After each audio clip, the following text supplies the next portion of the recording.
killing a big deer. I guess my number one deal on the challenge of killing a big deer, just trying to figure him out.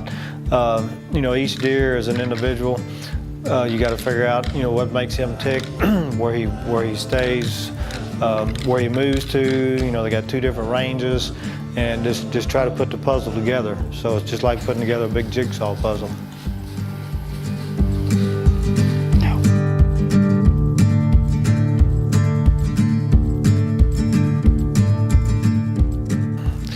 And trail cameras, they make a big difference in putting together the puzzle with these big deer, because you can move them in, you can move them to the bedding area, figure out where the bedding area is, figure out where they're eating, figure out where there's scrapes or rubs. You know, set cameras up there and just kind of get an idea of where they're moving.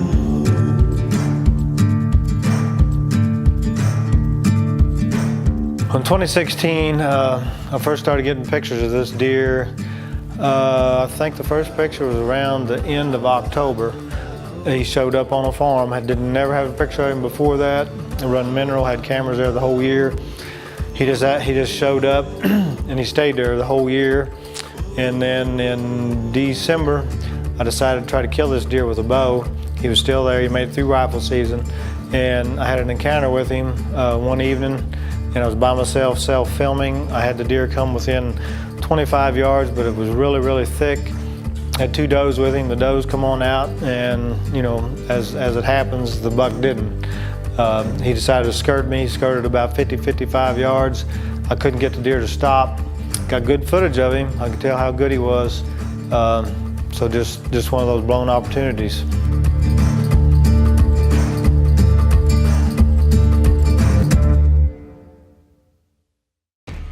Farmers think about harvest as maximizing their yields. As someone who invests in whitetails year-round, I measure my gains in inches. I feed my deer only the best whole grain blends by Big Time, fortified with Whitetail Institute's 30-6 minerals and Big Time's proprietary BT90 micronutrients. Big Time has more high-quality nutrition with no fillers, byproducts, or artificial ingredients. Big Time. Attract, develop, grow. So after I had the encounter with this deer, I got to talk to Blake, and we decided this deer was a 4.5-year-old buck, and I had another buck on another farm that was a 4.5-year-old deer. So then going into 17, Blake and I started hunting together. We started running mineral. This deer, again, he doesn't show up at all, and late October, he shows up. Just all of a sudden, he's there again. And he's there a lot. We had him on trail camera coming and going a lot. So then we started hunting him. We don't want to hunt him too early. We don't want to push him out of the area, so we started hunting him. We had two target bucks, this being one and then one being another one, so we was hunting each one of them.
Got a 5-year-old in here that'll probably bust 170. That's what we're after. So hopefully he'll do the same thing he just did.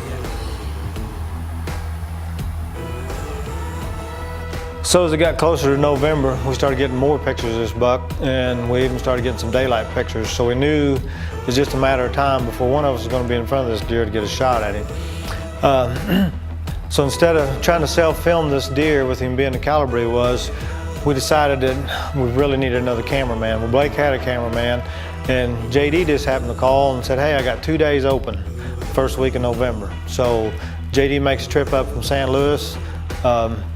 We meet that night, he gets there about dark, and we put on a game plan to go out and hunt the next morning.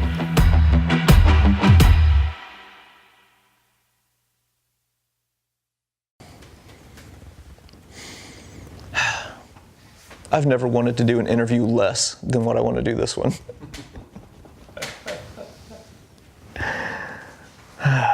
Okay.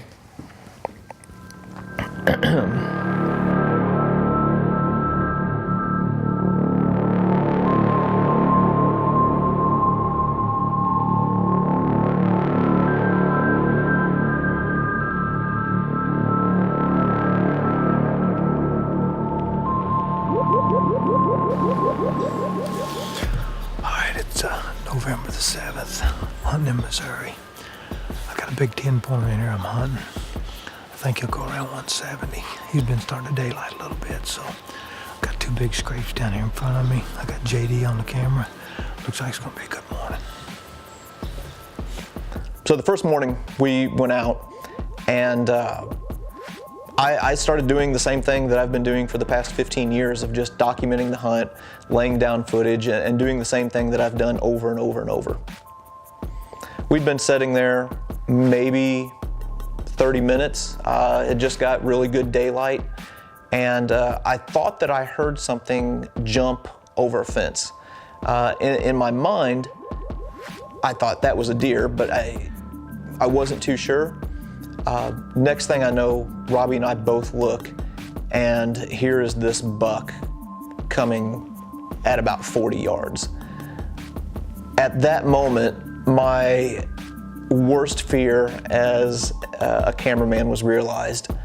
On the biggest deer that I had ever seen in the wild and that Robbie had ever shot with his bow, I double punched the record button.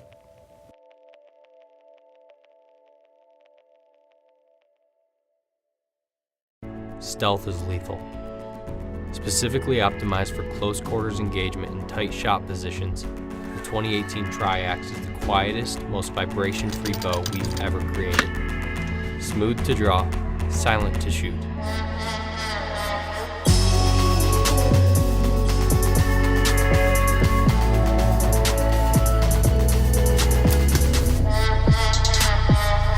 Experience it today at your local authorized retailer.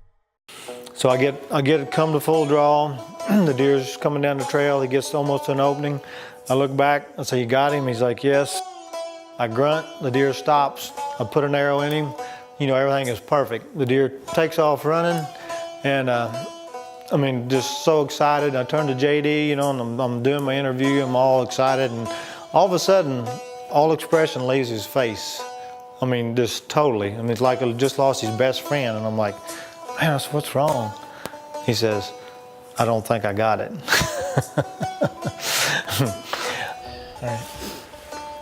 Well, guys, we just had that big 10 come in. I put an arrow in him. It looked like the shot might have been a little bit back. The arrow was still in him. So we're gonna pack up here in a minute and get out of here. Something happened with the camera. We didn't get the footage. We was on him for a second, and the camera just went blank and went back to me. So, hey, if you're videoing, you know that happens. So, hopefully we can show you that deer here in just a little bit. After all this happens, of course, we don't have any footage, so we can't tell exactly where I hit the deer, but I knew in my head that I hit him a little bit far back and maybe just a little bit low. So, you know, when in doubt, you know, back out. So we waited 8 hours, full 8 hours before we go back in. We go back in, we found pretty good blood, found the arrow broke off. The deer's headed toward a creek. There's a big creek there, it's about 100 yards, so we figured this deer's gonna go lay down in this creek. We get there and there's one big bed, but the deer had got up, which was strange. So we track him on a little ways further, another big bed, he gets up again, and then, I mean, we lose everything. And so next morning we get up, we go back in, we search this farm. I mean, we look everywhere. We cannot find nothing, no more blood. Well then, that evening, JD's got to go back to St. Louis, so he heads on back. Still got his head hanging low over what happened. And so I go out the next morning and I just keep zigzagging this farm. I know in my head this deer is down somewhere. I just have to find him. And I'd been all through this area, 2 times, but there's a lot of brush piles. And I got up close to the edge of the field, one brush pile, and I walk around and there he lays. It just so happened I walked up on him. All right, guys, here he is, the Big Ten. Had him on this farm for 2 years. I followed him last year, got pictures of him. He never did come in on this farm till about the end of October. He done the same thing this year. I actually videoed this deer last year and had him within 25 yards and couldn't get him killed. And then after that, I opted to let him go because we figured he'd be bigger this year. And he is. He's definitely a stud. And you know how filming is. Sometimes stuff don't happen the way it's supposed to. And we didn't get the footage of shooting him. Of course, JD was heartbroken, and so we don't have any footage of killing him, but we got footage of him last year. We got trail camera pictures of him, so just very fortunate and glad and blessed to be sitting behind this animal right here. Since 2007, our Kentucky-based service team has answered each one of your calls. You spoke, and we listened. The 2017 Covert Wireless Cameras, made by us, perfected by you. When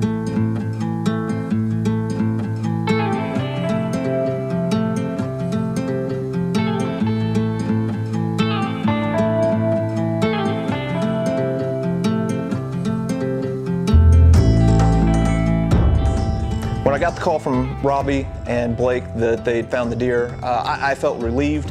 I still felt horrible about the footage, but that was neither here nor there. There was nothing that could be done about it. I was just really happy that Robbie had found his buck.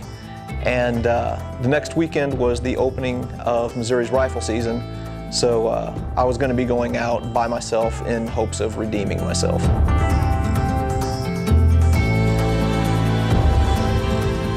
I decided to spend opening day out at my family farm. This is a place where, honestly, the genetics aren't that great.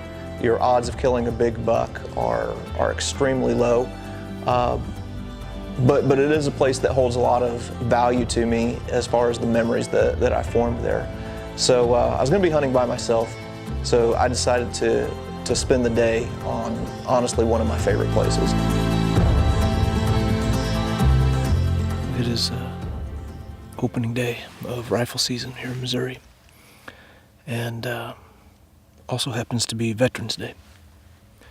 With it being opening day of deer season and Veterans Day at the same time, spent most of the day thinking about my grandpa. Opening day of deer season was always real big deal for us, and he was also a Korean War veteran.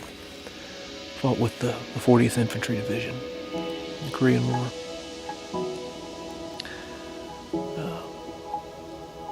As a matter of fact, the spot that I'm setting, I was originally going to hunt a different farm, but the wind was bad, so I came out here to our family farm. The last deer that he killed was a little 7-point buck, and killed it probably about 100 to 150 yards, kind of off to the left of me here. And that was the last year that he hunted. Just a lot of memories today. I haven't seen a deer all day, but even if we end the day without seeing anything, that'll still be a good day. I ended up sitting in a spot on the ground that I had never sat before. Wasn't really expecting to see much. Just kind of wanted to really just kind of sit and think and kind of enjoy the evening. I'd been there maybe an hour or two, and look out, don't know where he came from, but look out in the field and here's this buck that just appeared out of nowhere.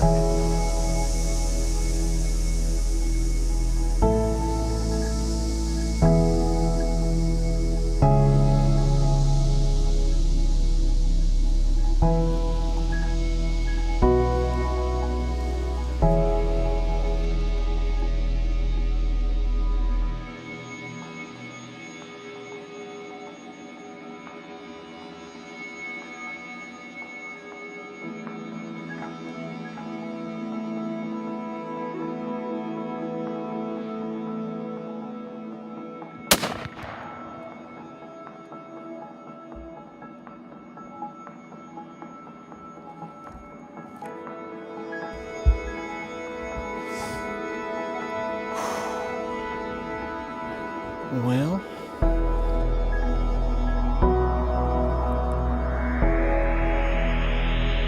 I think that we might have just shot ourselves a buck. Man, oh man. To be honest, the value in this property has never been in the big bucks that have been taken off of it. The value of this place has always been in the memories that have been made. And that's something that I want to continue. So rather than hauling this deer out by myself, I decided just to back out and to wait until all of my family got home so that they could go along with me and kind of take part in forming this memory of their own. I don't get to do this very often, so it feels pretty good to be able to kill a buck. He's not necessarily the biggest deer that I've got pictures of, but today is kind of two things simultaneously. Today is Veterans Day and also opening day of rifle season. So I spent a lot of my day thinking about my grandpa. The very last deer that he killed was a small 7-pointer, about 150 to 200 yards away from here. So I was thinking about him quite a bit today, and then this guy walked out, and I hesitated for a little bit and thought about just passing him, but then I kind of changed my mind, decided to go ahead and take him. Mainly just because of the significance of the day. This is going to be a memory. This may not be the biggest buck I'll ever kill, but it's definitely going to be one of the most memorable.